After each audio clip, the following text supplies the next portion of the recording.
Well, hey, folks, some big things have happened in the perplexing case of 9-year-old Melodee Buzzard and her mother, Ashlee Buzzard, a case that stalled and left far more questions than answers. I want to break down this recent court hearing in which a false imprisonment charge against Ashlee was dismissed due to insufficient evidence. And then let's examine whether law enforcement and the prosecution may have moved too quickly, potentially botching the investigation. Or it might be that the true motive behind the charge was simply to put pressure on Ashlee to talk about Melodee's whereabouts. And then I want to walk through 3 plausible scenarios where Melodee might be, including one that involves protective concealment, another that involves dangerous criminal activity, maybe even one that involved a planned disappearance. We're going to recap what we know, the media reports, the child welfare investigations, the homeschooling status, a road trip in a rental vehicle that was returned without damage, plate swaps, disguises, Ashlee's lack of cooperation, and the looming question of whether the state of California is going to invoke a statute similar to what Idaho officials did in the Lori Daybell case, all in hopes of finding out where Melodee is.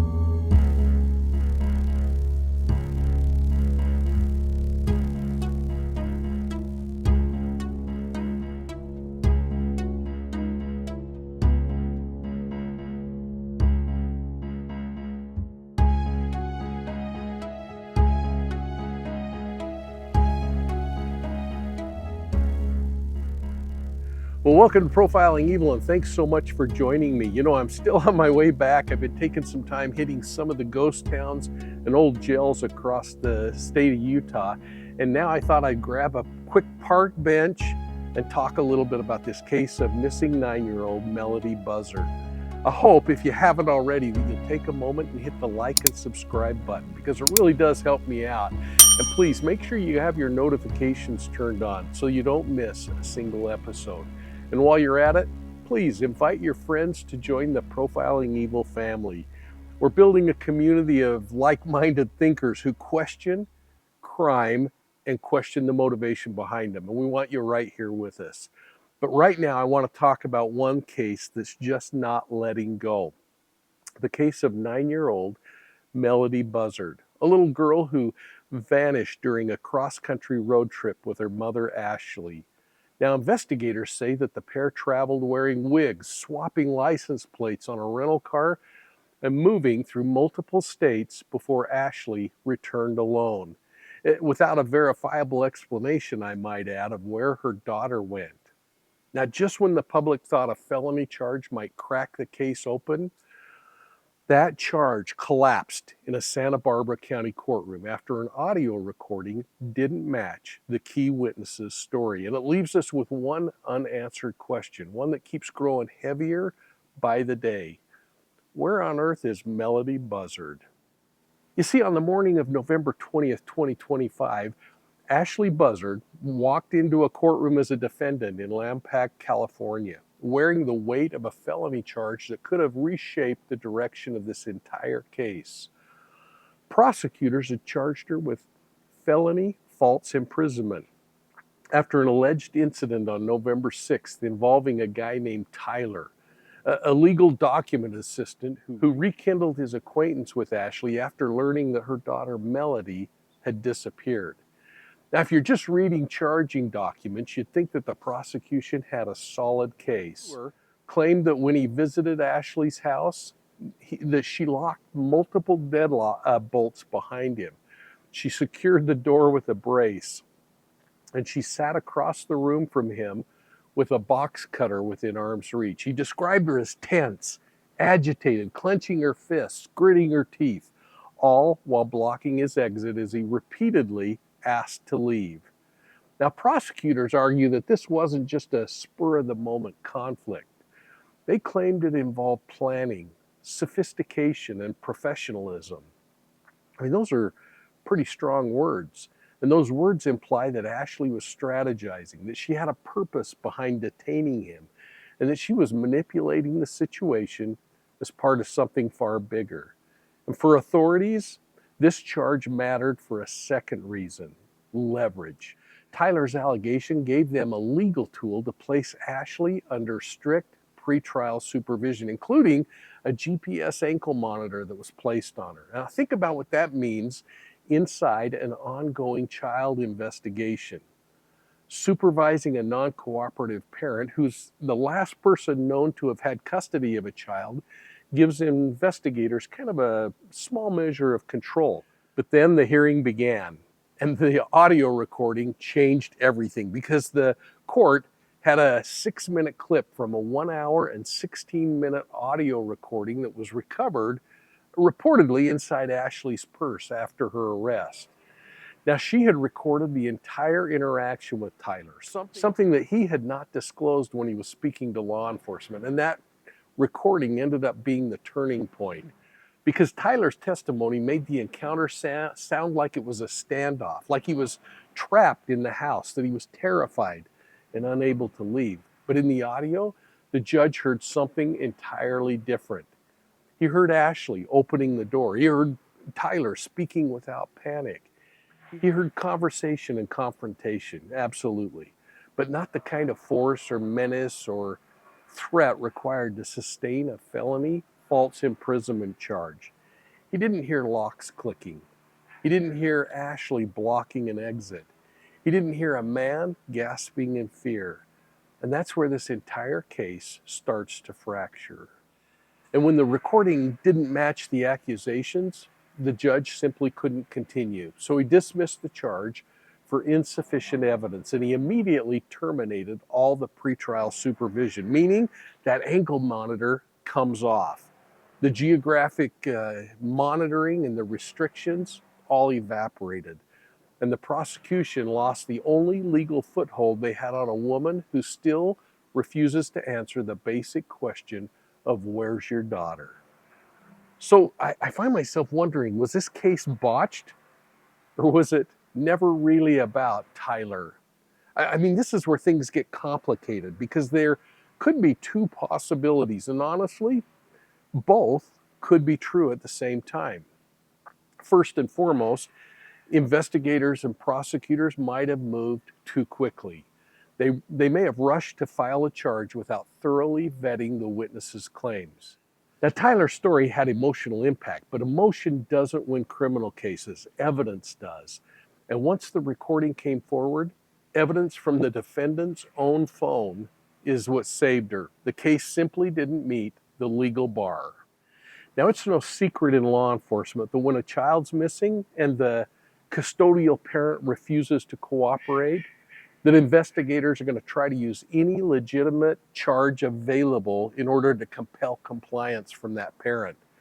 This false imprisonment charge gave them control. It gave them the opportunity to get a GPS monitor on her ankle. It required mandated check-ins and restrictions on her movement, but the strategy could only work if the charges survived scrutiny. And in this case, they didn't.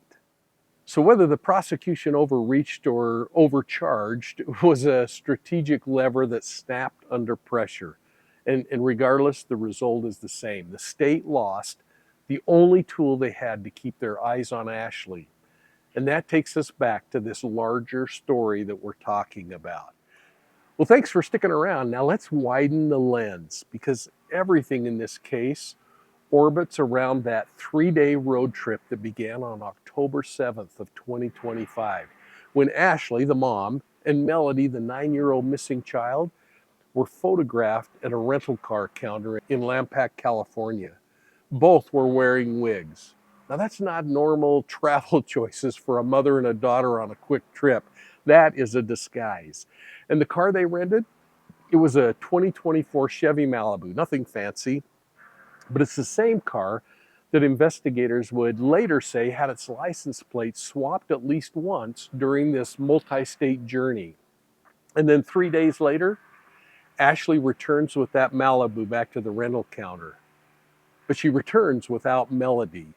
And there's no credible explanation of where the child is. The school official reached out. Concern grew. And that's when Santa Barbara County investigators stepped in. In fact, that's when the FBI joined the case. And that's when the timeline started unraveling painfully and slowly. Investigators traced the Malibu across multiple states, with the last confirmed sighting of Melodee near the Utah-Colorado border on October 9th. But from that moment forward, this little girl vanished from public record. And the single person who could explain what happened was her mother. And she has refused to cooperate, according to all media reports. That refusal shapes everything, in my opinion. It shapes the investigation. It shapes the prosecutorial strategy.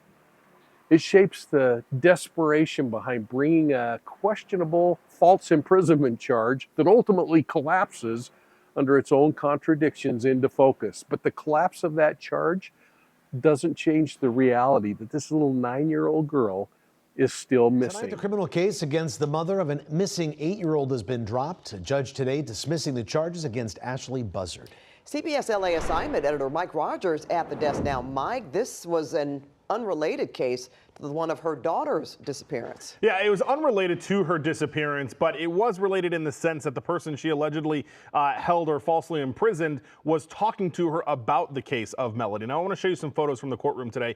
This is one of the photos that our affiliate KEYT took, and you can see the door handle and what appears to be a lock. That is what the victim allegedly told investigators was what was keeping him inside of that home, inside of Ashlee Buzzard's home. Here's the deal, though. In court today, the judge dismissed the case against her, saying there wasn't enough evidence to prove it. Partly because of that, according to our affiliate who was in court today, an audio recording that had Tyler Brewer, was the alleged victim's name and voice on it. Now, in that audio recording, the version what he told investigators and what was on the audio recording apparently did not match each other, which ultimately led to the dismissal of the case. These are, of course, photos and videos of Ashlee and Melodee Buzzard at a car rental place. That's the last time that they were seen. Ashlee would then take Melodee on a cross-country road trip, only making it halfway back with Melodee. At least that's what they've been able to verify. The search for Melodee continues. Melodee has been missing since early October, when she was reported missing by her school after she didn't show up to school for an extended period of time. Sheriff investigators have served warrants. They've gone across the country trying to find any evidence of where Melodee might be.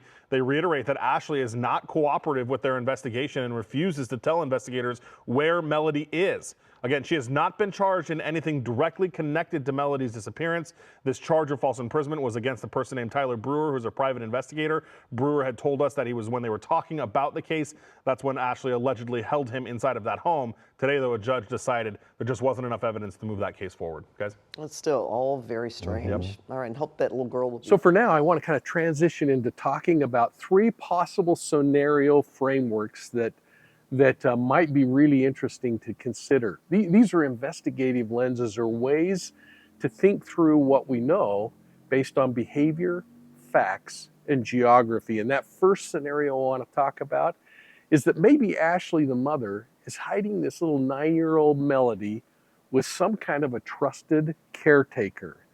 Now, this kind of a scenario frames Ashlee not as a violent offender, but as a perhaps deeply paranoid, possibly unstable parent who's acting out of fear that the child welfare authorities might try to remove her daughter from her possession.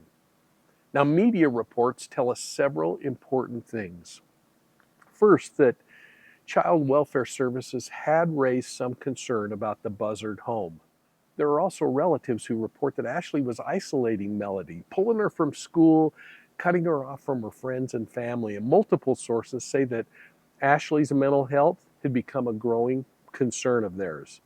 Now, to a parent in a deteriorating psychological state, Child Protective Service involvement can feel like a threat, not a safeguard. And it's entirely plausible that Ashlee might believe that she's protecting Melodee by hiding her, not by harming her. And in this kind of scenario, the wigs weren't about hiding from law enforcement. They might have been about hiding from anybody who might recognize Melodee and call the authorities. That plate swap may not have been about criminal behavior. It might have been about avoiding digital or automated tracking. But once this trip was over, Ashlee, again, if we consider it this way, may have placed Melodee with a trusted caretaker, somebody that shares her worldview or her fears that the state or Child Protective Services or others may be led to believe that Melodee's in danger and that she needs to be removed from the mother's care. This caretaker could be a friend, a fringe religious contact, maybe an online acquaintance, or somebody living in a remote area off-grid. And what makes this scenario especially chilling and plausible is this, that if Ashlee, the mom, truly believes she's protecting her daughter, she's never going to talk, ever, in my opinion. Because in her mind, cooperation equals losing the child, Melodee. This scenario keeps the possibilities alive that Melodee is still living, that she's safe, maybe with someone who believes that they're actually trying to help. That's scenario number one. Now, scenario number two would be a concealed accident or some kind of critical event that happened during the trip that they are on. And we have to be really careful here because this scenario is not about car accidents, at least car accidents dealing with that rental car, because it sounds like the Chevy Malibu was returned with no visible damage. But this road trip could be full of risks that have nothing to do with vehicle collisions.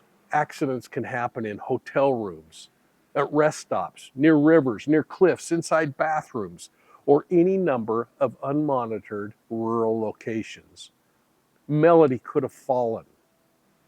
Melodee could have drowned. Melodee could have suffered some kind of a medical emergency, or she could have been struck by something, or struck by someone, who knows. But in this scenario, something accidental could have happened. And instead of calling 911, Ashlee panics. Maybe she believes that she'd be blamed for this accident. Maybe she believes that Child Protective Services would remove Melodee permanently. Maybe her mental state leads her to respond with fear rather than logic. And in this kind of a scenario, Ashlee would hide what happened, not because she plans harm, but because she's terrified of the consequences. And the scenario keeps several key facts aligned with kind of what we're seeing here. Ashlee returns alone without the child Melodee. Ashlee refuses to cooperate. Ashlee increasingly becomes erratic in her behavior in the months leading up to and maybe after the disappearance. And her documented attempts to isolate Melodee become kind of paramount because her immediate silence afterward speaks volumes. And again, folks, this is a scenario number two, but it's not a conclusion. So let's talk about scenario number three. Something criminal might have happened. Something as bad as trafficking or even homicide. So now, let's talk about the darkest lane on this map of behavior that we're talking about. Because if something criminal happened to Melodee, and the police and FBI haven't ruled this out, then it really brings to form the disguises, the plate swaps, the multi-state routes, and the silence. All of it becomes something with much greater meaning. They become evidence of planning or of evasion or concealment. And in this kind of scenario, something intentional happens. Whether that was homicide or that this little child was handed off to another person or group. And when you talk about trafficking scenarios, they often don't involve vehicle damage or visible confrontations. They involve these kind of secret handoffs at anonymous locations, exchanges at night, brief rendezvous, parents or guardians who are complicit and maybe even coerced. But if this was homicide, if Ashlee harmed her daughter or allowed harm to occur, the multi-state route could provide endless locations where this child might have been disposed of. Scenario three is the most terrifying, but it's not one that investigators can ignore. So I want to explore this dark lane just a little bit further because the investigators have to consider it.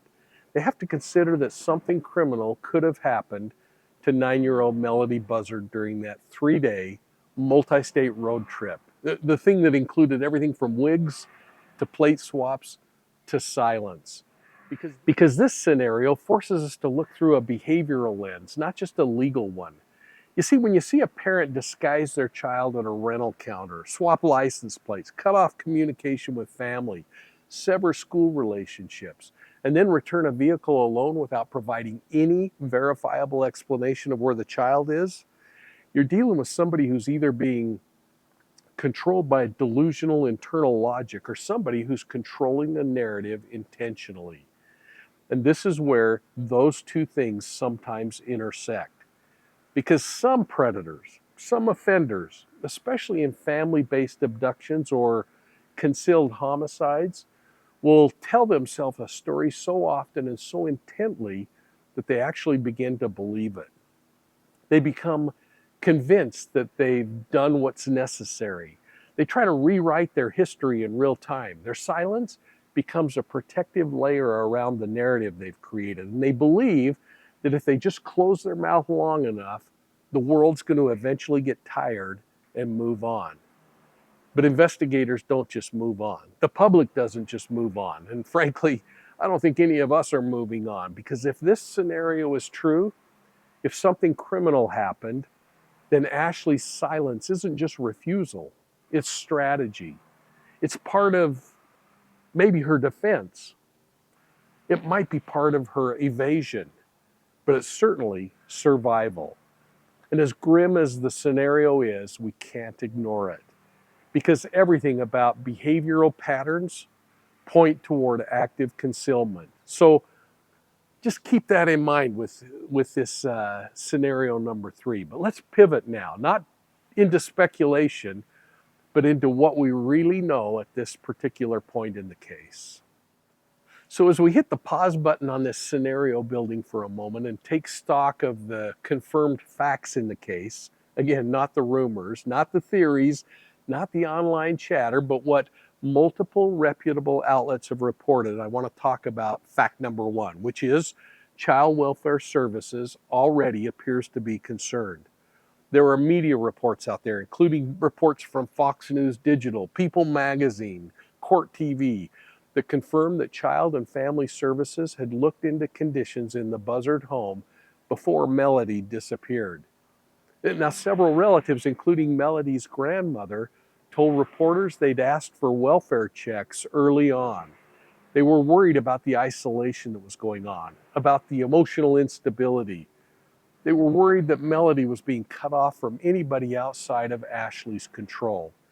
And when you've worked in law enforcement, you kind of get to where you know how significant this kind of background information is, because rarely does a child disappear out of a stable, unremarkable home. Instability is almost always present before the disappearance of a child. And in this case, it appears to have been brewing for months. Now, fact number 2, Melodee was being homeschooled, and there's nothing wrong with that, but she was growing more isolated, according to reports. Now, homeschooling isn't a red flag. Thousands of kids are thriving in homeschooling environment. But homeschooling combined with isolation, where she's cut off from her friends, ties are severed with extended family members, the child's being shielded from anybody outside of the home, all of that becomes a behavioral indicator. It creates an environment where the child could disappear for days or weeks before anyone notices. And in this case, it's kind of consistent. These aren't accidents. These aren't oversights. This is a controlled environment. Fact number 3 that I think is kind of important is that Ashlee rents this vehicle on October 7th. The point is hammered home in every single media report. The vehicle rented in Lampak, California. Surveillance cameras record Ashlee and Melodee together. For some reason, both are wearing wigs. Now, I want you to think about that for just a minute. Wigs at a car rental counter kind of tell us something. It kind of tells us that Ashlee didn't want to be recognized, nor did she want Melodee to be recognized. And for either reason, the question has to be, why? Because this is alarming. Fact number 4, investigators now believe or know that the license plates were swapped during the trip. There are multiple news agencies, ABC, Fox News, regional coverage in Utah and Colorado, all that report that investigators say that the license plates were swapped or altered to avoid detection. Normal parents don't do this on normal family road trips. This is something that you see either somebody who's really paranoid or criminals doing. It's something that's done by people who are trying to slip through license plate readers, or someone who is trying to make sure the car can't be tracked. And when you see behavior like this, you have to ask, why on earth was she doing it? Fact number 5, Melodee was last confirmed sighted near the Utah-Colorado border with her mother, Ashlee. That's where investigators believe she was last seen alive. And that point on a map is crucial because it tells us the direction they were traveling, the pace, the window of time where something significant happened. And in profiling, that last confirmed sighting is an anchor point because everything before it shapes the threat. Everything after it shapes the possibilities. Now get this, fact number 6, Ashlee returns home alone. So on about October 10th, Ashlee brings that white rental car back to the rental counter. She walks in, she processes the return, she hands over the keys, and she leaves. And she does it all without her 9-year-old daughter, Melodee, in her company. There's no explanation at that checkout, wouldn't be. But there's no welfare confirmation, and there's no verifiable proof of life. Now, I haven't heard anything to contradict the idea that the car had no damage, but the mother apparently has no credible story. And what we do know is this little girl is gone. Now, fact number 7, did I get that right? Fact number 7, Ashlee has been uncooperative ever since. And this is the pivotal point, because from the moment law enforcement began asking about Melodee's whereabouts, Ashlee shut down. Now, deputies say that she failed to provide any kind of a verifiable explanation. They say that she's been uncooperative. They say that she flat out won't talk. Now, there's no rational explanation for that kind of behavior in a case like this, a case of a missing child, unless you either know exactly where the child is and you're not saying for some particular reason, or you know that something terrible happened to the child and you're not going to expose it. Fact number 8, false imprisonment charges were dismissed. And just like that, the state lost a powerful bargaining tool. Now, the judge reportedly listened to the audio and compared it against the witness's testimony, and then the case fell completely apart. That ankle monitor, which was a critical tool in monitoring Ashlee's movements, came off instantly. Now, investigators lost control. They don't have cooperation on their side, and they don't have the leverage that they hoped that this kind of a charge might provide. So this leaves me with a question of whether California could do what Idaho did in the Lori Daybell case.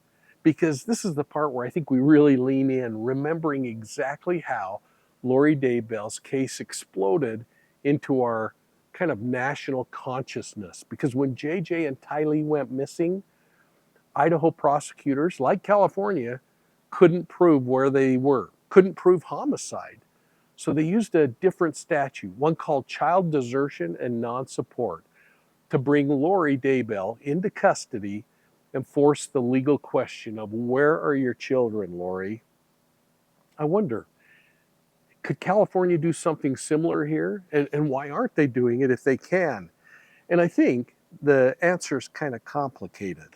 Now, California doesn't have the exact equivalent of Idaho's desertion statute, but there are adjacent charges. The child endangerment, custodial interference, contributing to the neglect of a minor. All these could be applied if prosecutors believe that Ashlee is actively concealing her daughter's location. This challenge is whether California law would allow prosecutors to compel production of the child when a parent's simply refusing to explain the child's whereabouts. Some states do it, some states don't. California might be in a murky middle, but here's the bottom line. If the investigators believe that Melodee's in danger, they've got to keep pushing. They've got to explore every single statute that's out there to see if it can be used. They've got to examine every loophole. I think they tried to do that in that case that they had that just fell apart. But they've got to look at every option that tries to compel Ashlee to talk to them. Because at some point, the public outrage is going to shift from where is this child to why isn't the state doing something more? And I think prosecutors know that. And when you lay everything out on the table, the Child Protective Service concerns, the homeschooling, the road trips, the disguises, the plate swaps, the silence, the collapsed charges, you start to see a pattern of behavior that's not random, in my opinion. You see behaviors that seem to be controlled, guarded, maybe calculated, and I think evasive. And I think this thing has been building for months, maybe even for years, and this is why it matters most. There is a little 9-year-old girl named Melodee out there that hasn't been seen since early October. Now, there's a mother who's refusing to say where this little 9-year-old child is. And there's an investigation that has grown more complicated, not less complicated. And there is a growing public concern of people wanting answers, but the answers aren't coming. Now, the judge's dismissal of those false imprisonment charges doesn't really change any of this. It doesn't make Ashlee more cooperative, and it doesn't bring Melodee home any quicker. It doesn't answer the big question. It just kind of resets the playing field a little bit, because investigators now have to rely on things like background interviews, digital forensics, surveillance video, witness accounts, credit card records, geolocated data, information off the telematics of the card, even those old-fashioned ground searches. Because the legal pressure, I think, is gone. And it may not come quickly again unless California finds a statute that works. And that makes finding Melodee harder than ever. It's not impossible, but it just got a whole lot harder. Which brings us back to the question, and the purpose of this video is, where is Melodee Buzzard? This is the question that we have to raise again and again, because no matter what went wrong in this thing, whatever went wrong in the courtroom, no matter what witnesses have said or haven't said, no matter how the prosecution handled the case or whether investigators rushed to strategize or simply misread the evidence that's out there, it doesn't matter. The only thing that matters at this point is finding that 9-year-old child who disappeared off the map. And here's the truth, folks. Melodee didn't disappear on her own. Melodee Buzzard didn't drive herself across 5 states. Melodee, the 9-year-old child, didn't rent the car under an assumed appearance. It wasn't Melodee who swapped the license plates. It wasn't Melodee that chose to end up on the Utah-Colorado border. Somebody else was making those choices for her. And someone knows where she is right now. But that someone isn't talking. Well, I hope you'll take a moment and share your thoughts in the comments section down below. And while you're there, don't just post and disappear. Spend some time and read what others have to say. You know, I think we've built a pretty incredible community here at Profiling Evil, and your insights really matter. Make sure you're sending your questions to profilingevil@gmail.com. And please, folks, remember to be kind and respectful. This is a place where we can learn together. Now, if you haven't already, make sure that you're following Profiling Evil on Facebook, Instagram, YouTube, Twitter, and TikTok. And for those of you who like to take your true crime on the go and get your true crime through audio, check out Profiling Evil's audio podcasts on your favorite podcast platform. And by the way, we're teaming now with Gamut Podcast Network for all of our audio podcasts. So make sure you're checking out my new release of Gardens of Evil on February 3rd. You can get the links down below. And if you've got another minute, swing over to profilingevil.com because we got a ton of resources there. Story maps, deep dives, everything about the cases we're talking about, plus the BOLO newsletter, our digital newsletter, which stands for Be on the Lookout. And the only way you get the BOLO is by subscribing through the website. So I'd love to have you join that inner circle. Hey, and while you're at the website, take a look at my books. These are books I've written for people like you, the true crime enthusiast. My newest release is Wolves in Sheep's Clothing, and it digs into predatory behavior, how these guys pick their victims, how they manipulate crime scenes, and what their behavior reveals about their motive and intent. I think you'd like that one. If you live in the U.S., I'll sign it and I'll ship it to you for free, but anywhere else in the world, you can get it through Amazon. You might also like Deceived, my investigative memoir about dismantling the Zion Society cult. And one of my personal favorites is the story of the murder of my great-great-grandmother in 1891 and how I solved that thing 120 years later. It's called She Knew No Fear, and I think you'd really like this one. It's a personal journey into a cold case that still resonates with anybody who loves not only history, but when history collides with criminal investigations. Hey, thanks for your support of Profiling Evil. We'll see you soon at the next crime scene.